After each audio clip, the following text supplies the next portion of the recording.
gardening पाजब इचिनाउसिंगीदम यामना कानब video अमा पुदुना लाक्तरी अखोइगी मपान फजना सारप मतमदा हई ओनबा ngamdabase सेजे क्वेश्चन जो याम लाएबा आइगी व्यूअर्सिंग करिगिनो आइदी मपान फजना सारमगा मही अमत पानबा ngamde अरेदी मपान याम सारगा मही खजिक तो ओरसु पाला तोकी सी मरमजे करिगिनो सी मरमजे यामेबा पुलप केनगिबदो पानबे पुलप केनगिबदो पानबीजे मैच्योर ओइद्रगासु मागी रूट सिस्टम दो फजद्रगासु कनो तौदबनेबा अजि पानबा ngamdabane इसिंग हेलगासु वाटलगासु पानबा ngamdabane हार वाटलगासु हेलगासु पानबा ngamdabane अदैदी हार ते कनो नुसा फजना फंगदगासु पानबा ngamdabane अदैदी तिन तारगासु पानबा ngamdabane अदुम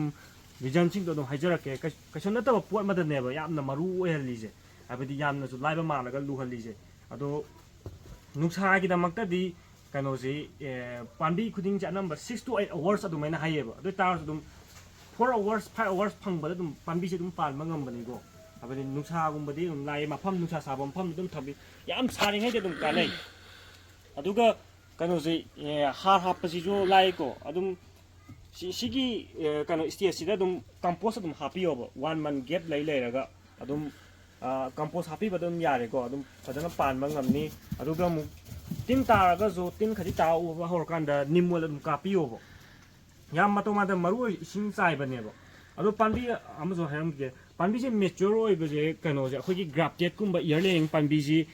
चंप्रा कोमला फैमिली जी 2 to 3 years ता मैच्योर ओइबा ngamनेबा सेजी चाही मगा थानी सी ग्राफ्टिंग लो कनो इयरलिंग ने ग्राफ्टिंग नते इयरलिंग सी तोसे अमजि मनिंगी सिदे पांजो पाले मशि सिजो सी इयरलिंग ngतने सन पाले मपा सन पाले सिदो पाले आहा सेजी चाही मगा थानी फारबा पानबीनेबा सी पतना सिगदोनो इयरलिंग तरिने कोमला ने से सिना ग्राफ्टिंग लो जी ग्राफ्टिंग तो सी हौरे हौरबनी कोमला ने सी कोमला अपसले बचन प्रादा ऑप्शन दसो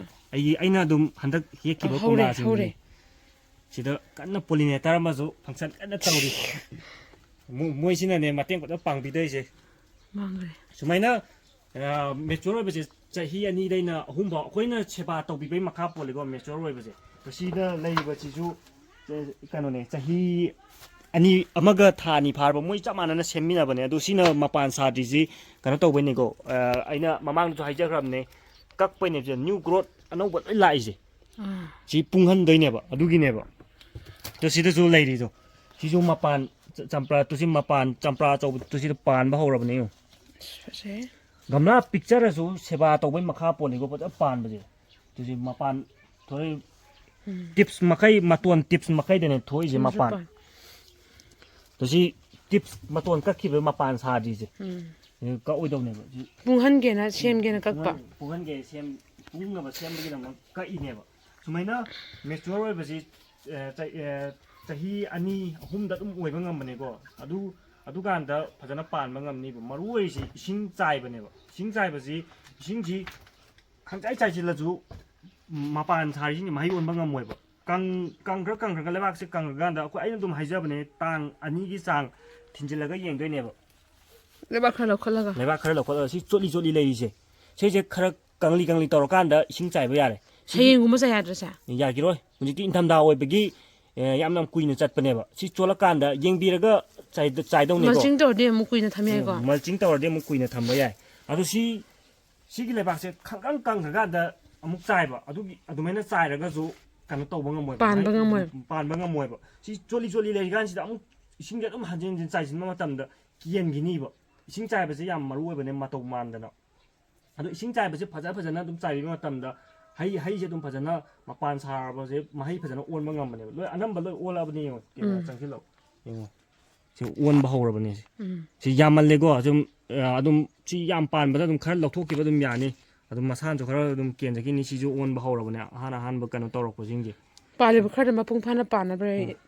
लैथोकथुतुजे खरा होय लौथोकतैजे मपान फजना सारबने सि फजार कनी से पालकान चाउबा यावरमनि चाय अहानबा पानजिना चाउबा यावरबने अदु सुमाइना सुनजु पाल या फजना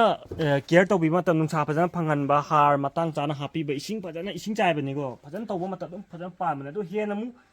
पानहन गेरगदी सिगी एलिबियोजे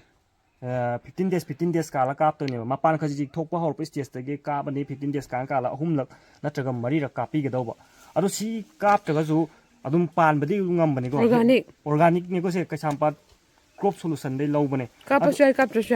कापसु याय को अदो सी फना कापगजु हुंजिकी इसिंग चाइबजे सोइरबा हेन इसिंग चाइजिल्लाबा वन इसिंग चाइरबा दो तारदी फना fertilizer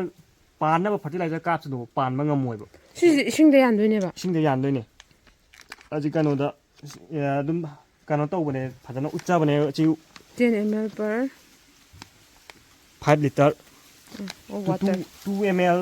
1 liter da 2 ml ꯑꯗꯨꯃꯥꯏꯅ ꯌꯥꯜꯂ ꯀꯥꯞꯀꯗꯧꯕ ꯁꯨꯃꯥꯏꯅ ꯑꯗꯨꯝ ꯐꯖꯅ ꯁꯦꯕꯥ ꯇꯧꯕꯤꯕꯗ ꯃꯌꯥꯝ ꯀꯥꯎꯕꯤꯔꯅꯨꯀꯣ ꯏꯁꯤꯡ ꯆꯥꯏꯕꯗ ꯃꯌꯥꯝꯅ ꯁꯣꯏꯔꯤꯁꯦ ꯀꯩꯁꯨ ꯅꯠꯇꯦꯕ ꯏꯁꯤꯡ ꯆꯥꯏꯕꯗꯅꯦꯕ ꯌꯥꯝ ꯁꯣꯏꯒꯜꯂꯤꯁꯦ ꯏꯁꯤꯡ ꯆꯥꯏꯕꯁꯤꯕꯨ ꯁꯣꯏꯗ꯭ꯔꯕ ꯐꯖꯅ ꯇꯧꯕꯤꯕ ꯃꯇꯝꯗ हारदी हेनबदी यादे वाटपदी दुम Panba ngambanigo adumena tawbiba tum